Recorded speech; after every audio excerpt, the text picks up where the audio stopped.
সুপ্রিয় শিক্ষার্থীবৃন্দ, আজকের এই অনলাইন ক্লাসে তোমাদেরকে স্বাগত জানাচ্ছি। যথারীতি তোমাদের সাথে রয়েছে Jebina Akter, assistant professor, department of economics, MC college, Sylhet.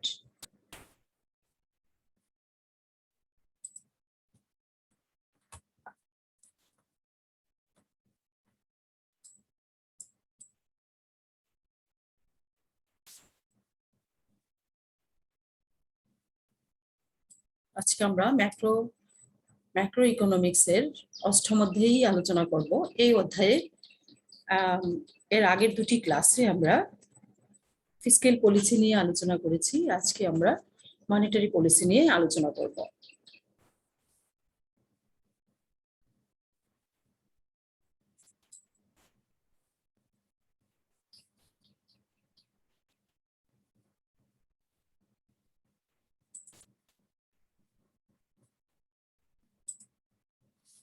আমাদের আজকের আলোচ্য সূচি হচ্ছে monetary policy to control inflation.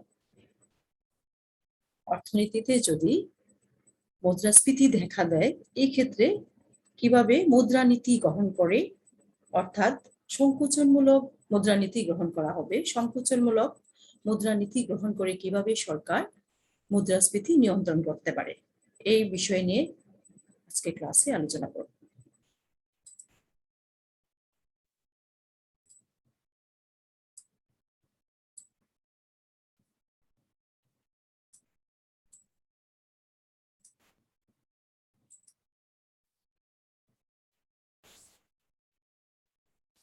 মুদ্রাস্ফীতি নিয়ন্ত্রণে রাজস্ব নীতির পাশাপাশি সংকোচনমূলক আর্থিক নীতি অর্থাৎ কন্ট্রাকশনারি মনিটারি পলিসি সরকার গ্রহণ করতে পারে।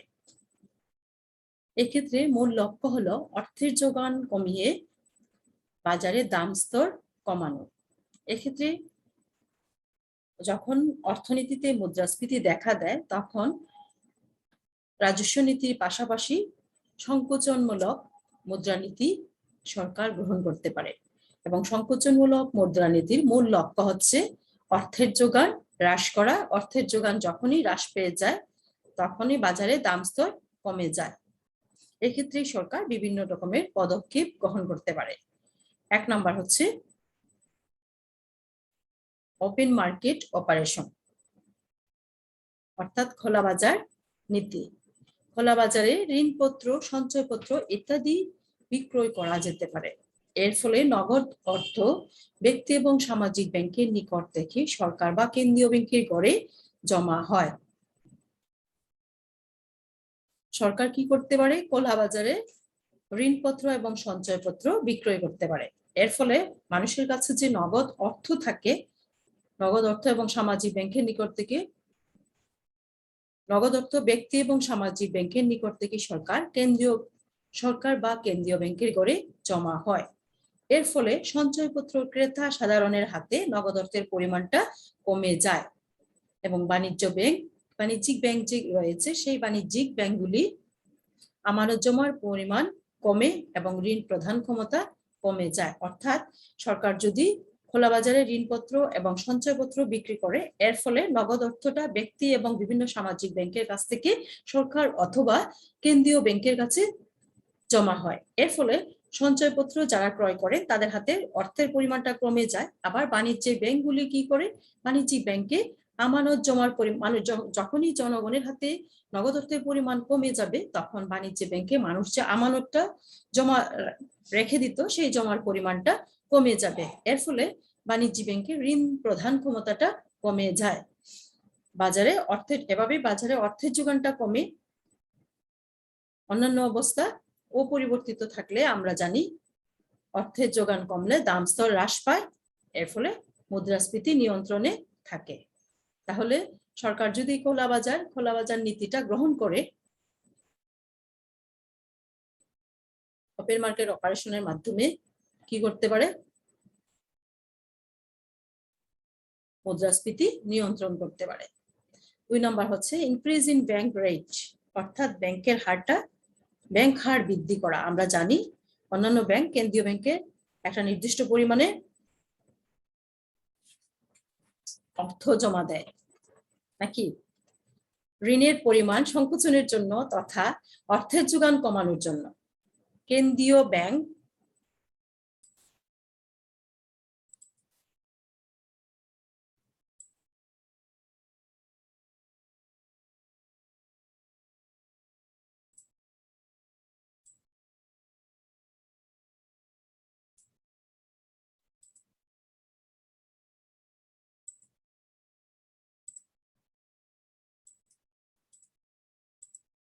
বানানটা ঠিক করে নিবা, এটা কেন্দ্রীয় ব্যাংক হবে। কেন্দ্রীয় ব্যাংক কি করে কেন্দ্রীয় bank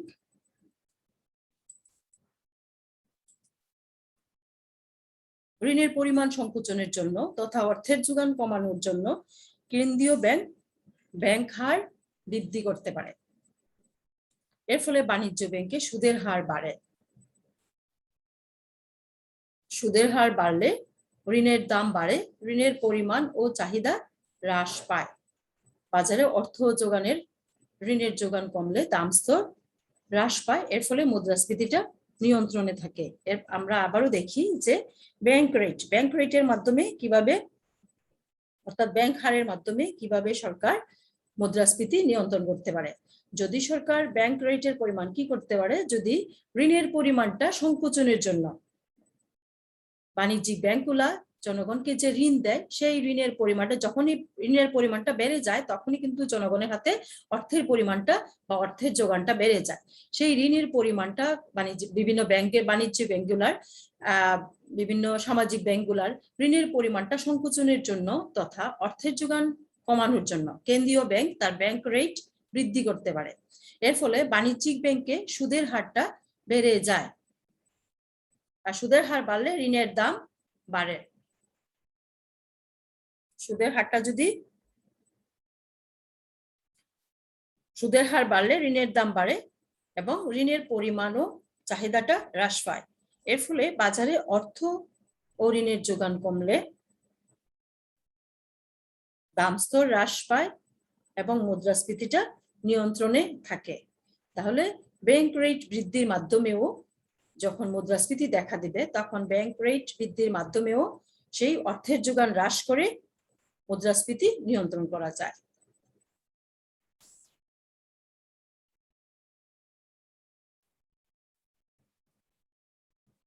increase in reserve ratio অর্থাৎ সংরক্ষণের হার বৃদ্ধি। ঋণ সংকোচনের লক্ষ্যে কেন্দ্রীয় ব্যাংক নগদ জমার উপর সংরক্ষণের হার বাড়িয়ে দিতে পারে। এ নীতির অধীনে বাণিজ্যিক ব্যাংকের ঘরে, এটাকে তোমরা 3 নাম্বার পয়েন্ট দিবা,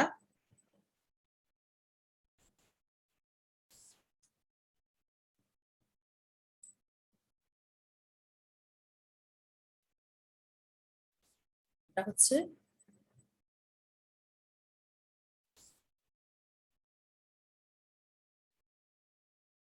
4 নম্বর পয়েন্ট। অর্থাৎ ঋণ সংকোচনের লক্ষ্যে কেন্দ্রীয় ব্যাংক নগদ জমার উপর সংরক্ষণের হার বাড়িয়ে দিতে পারে। এ নীতির অধীনে বাণিজ্যিক ব্যাংকের করে দৈনিক নগদ জমার একটি অংশ অর্থাৎ 10% কিংবা 20% কেন্দ্রীয় ব্যাংকে জমা রাখতে হয়। এই জমার হার বাড়ানো হলে বাণিজ্যিক ব্যাংকের করে নগদ অর্থের পরিমাণটা কমে যায়। কেন্দ্রীয় ব্যাংক কি করতে পারে, তার রিজার্ভের হারটা, রিজার্ভ রেশিওটা বৃদ্ধি করতে পারে। যদি রিজার্ভ রেশিও বৃদ্ধি করে তাহলে বাণিজ্যিক ব্যাংকের কি করে, যে সেই রিজার্ভ রেশিও বৃদ্ধির পরিমাণটা 10% কিংবা 20% হতে পারে। এর ফলে কি করে, বাণিজ্যিক ব্যাংকের যে নগদ টাকা থাকে সেই নগদ টাকার পরিমাণটা কমে যায়। এই নগদ টাকার পরিমাণটা কমে গেলে বাণিজ্যিক ব্যাংকগুলোর ঋণদান ক্ষমতাটা কমে যায়। এর ফলে কি হয়, ঋণদান ক্ষমতা যখন কমে তখন ঋণের পরিমাণটাও কমে যায়, আর ঋণের পরিমাণ কমে গেলে আমরা জানি বাজারে অর্থের যোগানটা কমে এবং দাম স্তর হ্রাস পায়। এভাবে মুদ্রাস্ফীতিটা নিয়ন্ত্রণ করা যায়।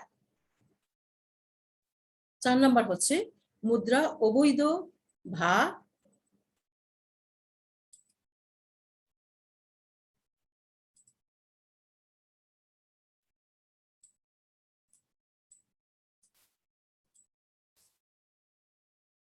অচল ঘোষণা ঘোষণা ও নতুন নোট প্রচলন না করা। মুদ্রা অবৈধ বা অচল ঘোষণা, মুদ্রাটাকে অবৈধ বা অচল ঘোষণা করা এবং নতুন নোট আর যাতে প্রচলিত না হয় সেই ব্যবস্থা বাংলাদেশ ব্যাংক করতে পারে। তাহলে মুদ্রাস্ফীতি যখন একটা অর্থনীতিতে চরম আকার ধারণ করে, মুদ্রাস্ফীতিটা যখন একটা অর্থনীতিতে চরম আকার ধারণ করবে তখনই কি করা হয়,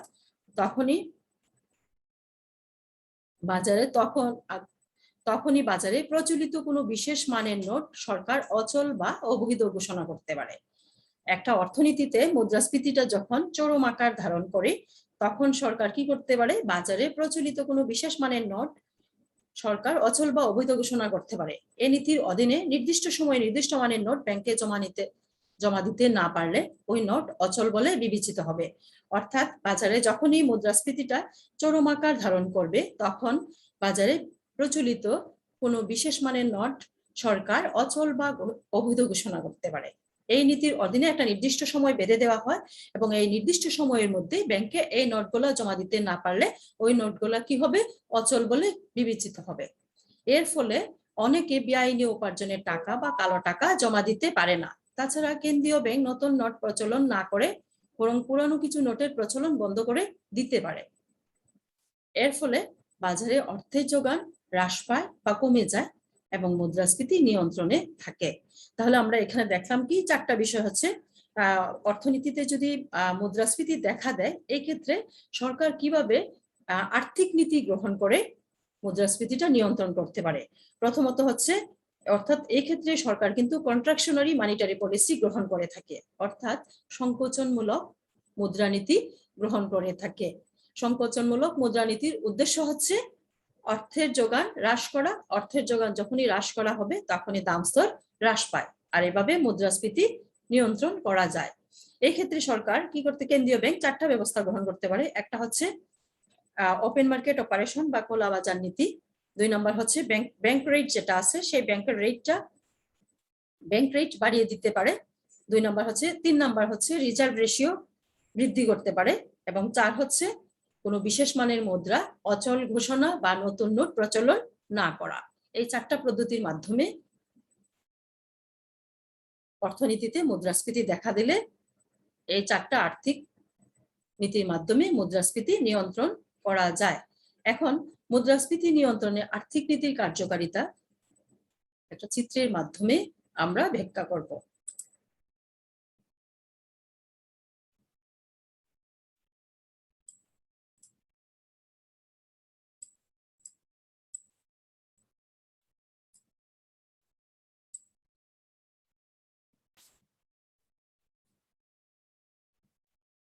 পাশে দেখো, তোমাদের জন্য আমি একটা চিত্র অঙ্কন করে রেখেছি এবং চিত্র অনুযায়ী দেখো, আমরা এর আগে যখন রাজস্ব নীতি নিয়ে আমরা আলোচনা করি তখন কিন্তু এরকমের চিত্র আমরা দেখে আসছি।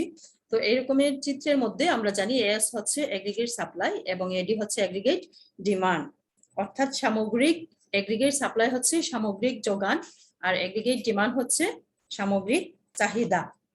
তাহলে দেখো, দুটি প্রাথমিক অবস্থায় এডি নট এবং এস নট, এই দুইটা হচ্ছে প্রাথমিক। এস নট হচ্ছে সামগ্রিক যোগান আর এডি নটটা হচ্ছে প্রাথমিক সামগ্রিক চাহিদা। এই দুটি রেখা পরস্পরকে ই নট বিন্দুতে স্পর্শ করে। ই নট বিন্দুতে যখন দুটি রেখা পরস্পরকে ছেদ করে, অর্থাৎ দুটি রেখার যে বিন্দুতে পরস্পরকে ছেদ করে সেই বিন্দুটাই হচ্ছে আমরা জানি কি ভারসাম্য বিন্দু। ভারসাম্য বিন্দু, এই ক্ষেত্রে ভারসাম্য উৎপাদন স্তর হচ্ছে কিউ নট, অর্থাৎ কিউ নট এবং দাম স্তর হচ্ছে ও পি নট।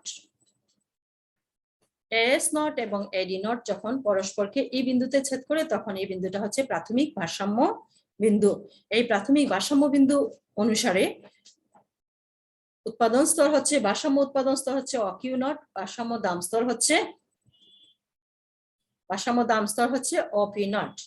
তাহলে এখন এই অবস্থায় যদি একটা অর্থনীতিতে ই বিন্দুতে ই নট বিন্দুতে ভারসাম্য আছে, এই অবস্থায় যদি একটা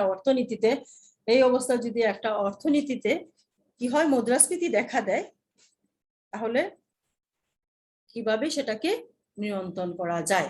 এই অবস্থায় যদি একটা অর্থনীতিতে মুদ্রাস্ফীতি দেখা দেয়, তাহলে সরকার কি করতে পারে? সংকোচনমূলক, আমরা যে দেখে আসছি এতক্ষণে 4টা পদ্ধতি গ্রহণ করতে পারে। সেই সংকোচনমূলক আর্থিক নীতি গ্রহণ করতে পারে। সংকোচনমূলক আর্থিক নীতি যখনই গ্রহণ করা হয়, তখন কি হয়, এডি নট যে রেখাটা আছে, যে সামগ্রিক চাহিদা রেখাটা, সেই আমরা জানি সংকোচনমূলক আর্থিক নীতি যখন গ্রহণ করা হয়, তখন অর্থের যোগানটা হ্রাস পায়। অর্থের যোগান যখন হ্রাস পায়, অর্থাৎ 4টা নীতির মাধ্যমে সরকার সেই সংকোচনমূলক আর্থিক নীতি গ্রহণ করতে পারে। খোলা বাজার নীতি, ব্যাংকের হার বৃদ্ধি, রিজার্ভ রেশিও বৃদ্ধি, এবং নতুন কোনো নোট প্রচলন না করা, অথবা বিশেষ কোনো ধরনের মুদ্রা অবৈধ ঘোষণা করা। এই 4টা পদ্ধতির মাধ্যমে যখনই একটা অর্থনীতি বিন্দুতে ভারসাম্য থাকে এবং এই অবস্থায় যদি মুদ্রাস্ফীতি দেখা দেয়, এই ক্ষেত্রে সরকার কি করতে পারে? এই আর্থিক নীতিগুলার এই যে বিভিন্ন পদক্ষেপ রয়েছে, 4টা পদক্ষেপ, এই পদক্ষেপগুলোর মাধ্যমে যে কোনো একটার মাধ্যমেই সরকার কি করতে পারে? তখন মুদ্রাস্ফীতি নিয়ন্ত্রণ করতে পারে। এবং এই ই নোট অবস্থায় যখন মুদ্রাস্ফীতি দেখা দেয়, তখনই সরকার কি করে? সেই সংকোচনমূলক আর্থিক নীতি গ্রহণ করে। এবং সংকোচনমূলক আর্থিক নীতি গ্রহণ করার ফলে কি হয়? অর্থের যোগানটা কমে যায়। অর্থের যোগান যখন কমে যায়, তখন হচ্ছে কি, বিভিন্ন ব্যাংকের ঋণ দান ক্ষমতা কমে যায়, জনগণের হাতে নগদ অর্থের পরিমাণটা কমে যায়। এর ফলে কি হয়? দাম স্তর কমে যায়। যার জন্য হচ্ছে এই এডি নট রেখাটা কি করে? পূর্বের রেখার বাঁদিকে শিফট করে। যখন পূর্ব রেখার বাঁদিকে শিফট করে, তখন হচ্ছে, এবং দাম দেখো, তখন ভারসাম্য বিন্দু হচ্ছে E1 বিন্দু। তখন ভারসাম্যটা হচ্ছে E1 বিন্দু, এবং এই বিন্দু অনুসারে দেখো দাম হচ্ছে, তখন ভারসাম্য দাম হচ্ছে ওপিও, দাম স্তরটা হচ্ছে OP1, এবং উৎপাদন স্তর হচ্ছে OQ1। এর ফলে কি হচ্ছে? দাম স্তর যখনই কমে যায়, আমরা জানি কি দাম স্তরটা কত কমলো, যে ওপি নট থেকে দাম স্তরটা কমে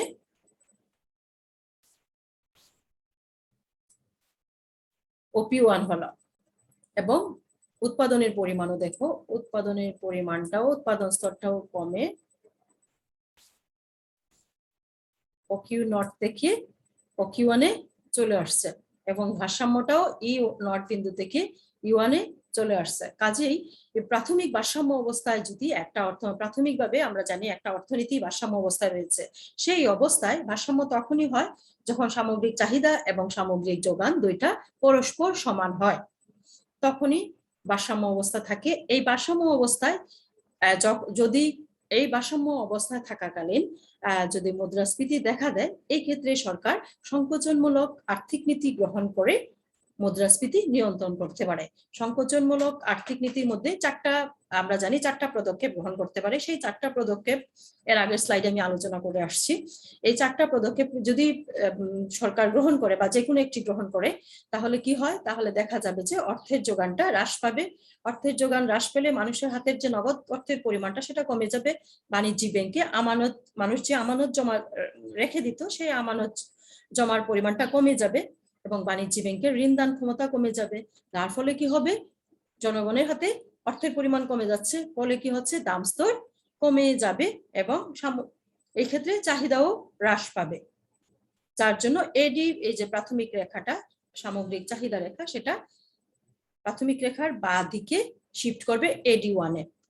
এই ক্ষেত্রে নতুন ভারসাম্য অবস্থা হবে, এবং ভারসাম্য অবস্থাটা হচ্ছে E1 বিন্দুতে।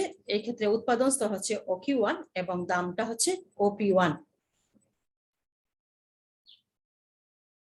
আর আমরা জানি অন্যান্য অবস্থা অপরিবর্তিত রেখে যদি দাম স্তর কমে যায়, তাহলে কি হয়?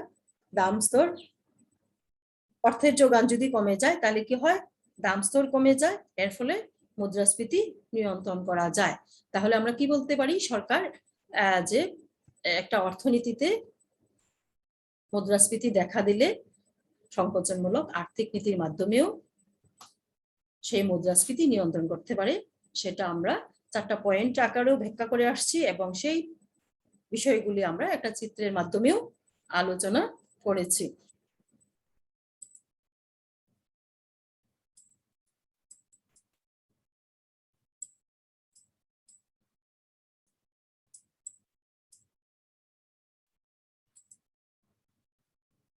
তো আজকের ক্লাস এখানেই শেষ। তোমরা আজকের প্রশ্নটি ভিডিওটি ভালোভাবে দেখে প্রশ্নটি তোমরা শিখে নিবে এবং প্রশ্নটি যদিও সহজ মনে হচ্ছে কিন্তু যখনই পরীক্ষা আসে তখন কিন্তু তোমাদের সিলেবাস কিন্তু অনেক বড়, তখন সবগুলি চ্যাপ্টার যখন তোমরা পড়া শুরু করো তখন কিন্তু সহজগুলিও কঠিন হয়ে যায়। যার জন্য কোনো পড়া জমিয়ে না রেখে সাথে সাথে পড়াগুলি তোমরা ভিডিওগুলি বিভিন্ন যে ক্লাসগুলি আছে সেই ক্লাসগুলি দেখে প্রশ্নটি খাতায় লিখে তোমরা শিখে নিবে। তোমরা ভালো থাকবে, সুস্থ থাকবে, তোমাদের জন্য শুভকামনা। Thanks to all.